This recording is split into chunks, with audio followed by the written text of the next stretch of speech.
Hello everyone and welcome to today's video where we'll be taking a look at Breville's smart oven with air frying capabilities. If you're new here, my name is Matt and I love buying new tech whenever possible. If you got some time, I've recently unboxed another item from Breville, the Barista Touch Espresso Machine. Click on the card above to go watch. Right out of the box you see the warranty paperwork, and I think some of these are the trays that go inside the oven. Sorry if I sound a little nasally today, the allergies are crazy. Let's take everything out of this box before we individually go over everything else. Let's go over some of these specs while I unbox the rest of this thing. This oven has a capacity of 6 cubic feet, has convection cooking, a non-stick interior, an LCD screen, an integrated timer, and several functions including toast, bagel, bake, roast, broil, pizza, cookies, reheat, warm, air fry, and slow cook. Some safety features include auto shut off, cool touch exterior, and the light to indicate power. It's also got a see-through design, interior lights, indicator lights, and audio alerts. This oven has a minimum temperature of 120 degrees Fahrenheit and a maximum temperature of 500 degrees Fahrenheit, with 1800 watts of power.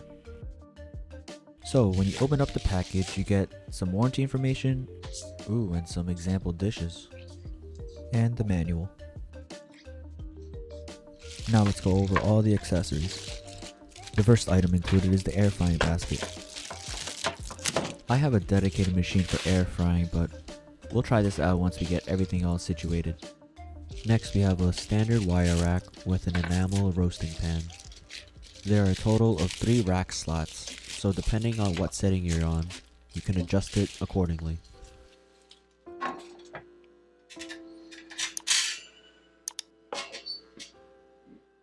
This next accessory is the removable drip tray, which makes it so easy to clean. Oh yeah, this is the adjustable rack. The other one was the rack you put inside the roasting pan. I remember the last toaster oven I had a crumb tray inside the device, but crumbs would just drop outside towards the back of the oven, making it really annoying to clean. This just makes cleaning hassle-free. Next up we got the 13-inch non-stick pizza pan. I don't see myself using this because I'm probably going to be using the roasting pan instead, but since it's non-stick I'll just give it a try. I tend to use foil if I'm going to reheat pizza, so maybe this is better. Now that we've gone over all the accessories, let's take a look at the oven. Alright, now that we're in the kitchen, let's take a deeper look into the oven. First off, the LCD screen. The first knob allows you to change the function from toast, bagel, and all the above.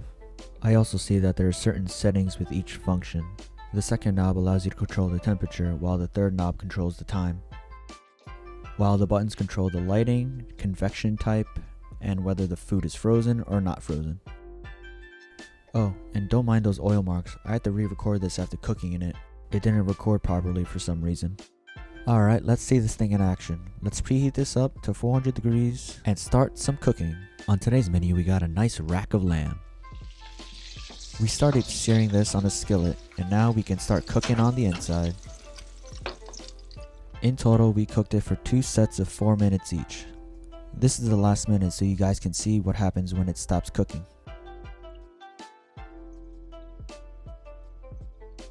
At the 30-second mark, the light turns on, and it stays on for the rest of the timer. Oh yeah, that sizzles music to my ears. Now let's see if this is cooked or not, but this looks pretty good so far. Oh yeah, I can listen to that sizzle all day.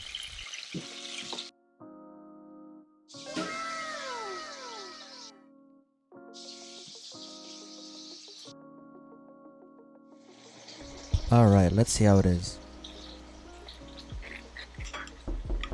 Okay, I think it looks pretty damn good. I think it has the perfect amount of redness to it, just the way I like it. I've come to really enjoy Breville's products recently, and even though this is just my second product from them, I really do love their kitchen devices.